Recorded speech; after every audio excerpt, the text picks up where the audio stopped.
Mheshimiwa Naibu Spika, nataka nitumie nafasi na bunge lako tukufu kutoa shule kidogo kwa chama cha Chadema na wafuasi wao.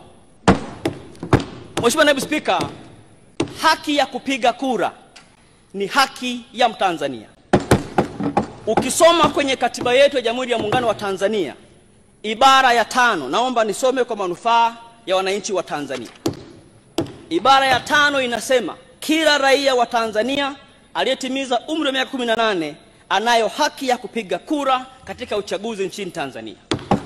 Mheshimiwa Naibu Spika, haki ya kupiga kura ni haki ya uraia wa Tanzania. Hakuna mtu mwenye haki ya kuvuruga haki ya mtu mwingine ya kwenda kupiga kura. Maana yake haki pekee walionayo vyama ambao hawashiriki uchaguzi, wana haki ya kutokushiriki uchaguzi, wana haki ya kutokupiga kura wao, lakini hawana haki ya kuzuia Watanzania wengine kupiga kura katika nchi hii. Lakini jambo la pili, Mheshimiwa Naibu Spika, ukisoma ibara ya 30 ya katiba hii imeeleza vizuri kwamba uhuru wa watu wa kutumia haki yao ya kujieleza unapaswa ukome inapoanzia haki ya watu wengine. Mheshimiwa Rais alikuja na fawara katika nchi yetu.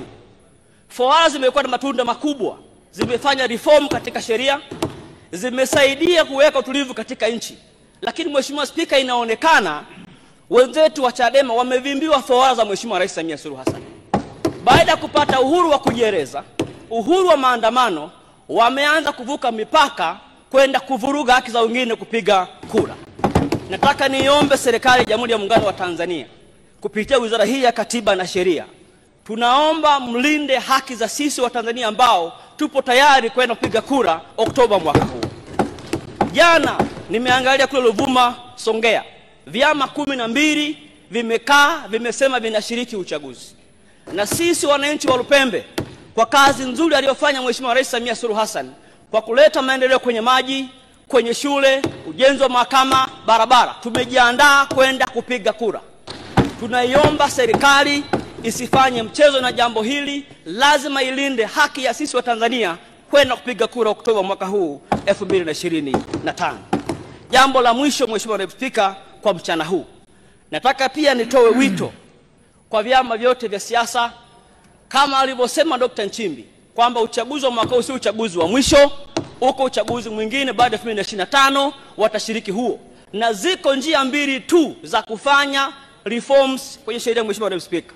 Njia ya kwanza, unafanya reform kupitia bunge hili. Unaleta sheria ndani ya bunge, unafanya reforms kwenye sheria. Njia ya pili, kwa mujibu wa sheria za nchi yetu, unafanya reform kupitia mahakama.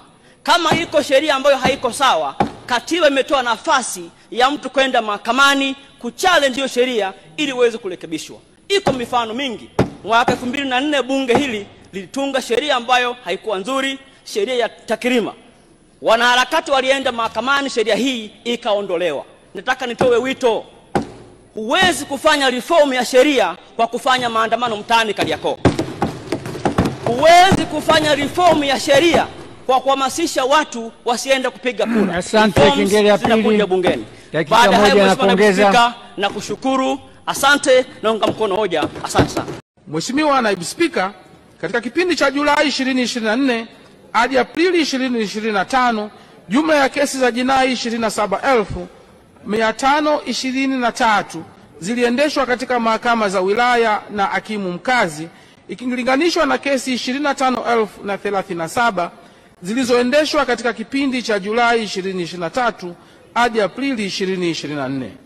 Aidha, katika kipindi cha kuanzia Julai 2024 hadi Aprili 2025, jumla ya kesi 21,232 sawa na 77% zilihitimishwa, ikilinganishwa na kesi 15,084 sawa na 60% ya kesi hizo zilizohitimishwa katika kipindi kama hicho kwa mwaka 2023-2024. Mheshimiwa Naibu Spika, katika mwaka 2024-2025 hadi Aprili 2025, Ofisi ya Taifa ya Mashtaka iliendesha kesi kubwa 177 katika Mahakama Kuu divisheni ya makosa ya rushwa na uhujumu uchumi, ikilinganishwa na kesi 60 zilizoendeshwa katika kipindi kama hicho katika mwaka wa fedha 2023/2024. Aidha, kesi 108 zilihitimishwa zikilinganishwa na kesi 22 zilizohitimishwa katika kipindi cha Julai 2023 hadi Aprili 2024.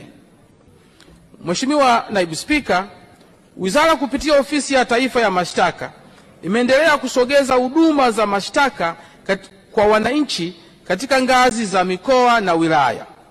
Katika kipindi cha Julai 2024 hadi Aprili 2025, ofisi inaendelea kutoa huduma za kimashtaka katika mikoa 30 ya kimashtaka na ofisi 108 za wilaya.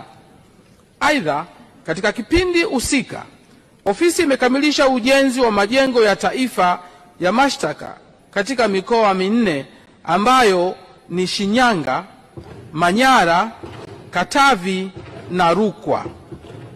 Vile vile, ofisi ya taifa ya mashtaka inaendelea na ujenzi wa ofisi katika mikoa ya Morogoro, Mbeya, Njombe, Geita, Kinondoni na Temeke. Mheshimiwa Naibu Spika, Wizara kupitia Ofisi ya Mwanasheria Mkuu wa Serikali imeendelea kuhakikisha kuwa sheria za nchi zinakwenda na wakati na zinaakisi sera na vipaumbele vya serikali katika nyanja za kisiasa, kiuchumi, kijamii, kiutamaduni, kimazingira na kiteknolojia.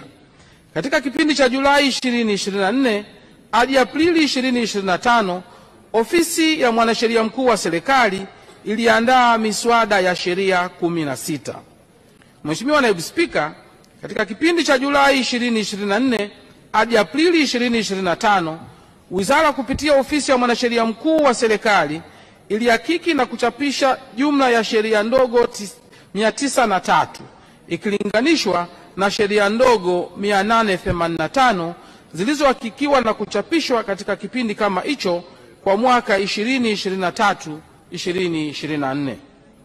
Mheshimiwa Naibu Spika, katika kipindi cha Julai 2024 hadi Aprili 2025, Wizara kupitia Ofisi ya Mwanasheria Mkuu wa Serikali imekamilisha ufasili na uhakiki wa mwisho wa sheria kuu 300 kati ya sheria kuu 446 ambazo zimetafsiriwa kwa lugha ya Kiswahili.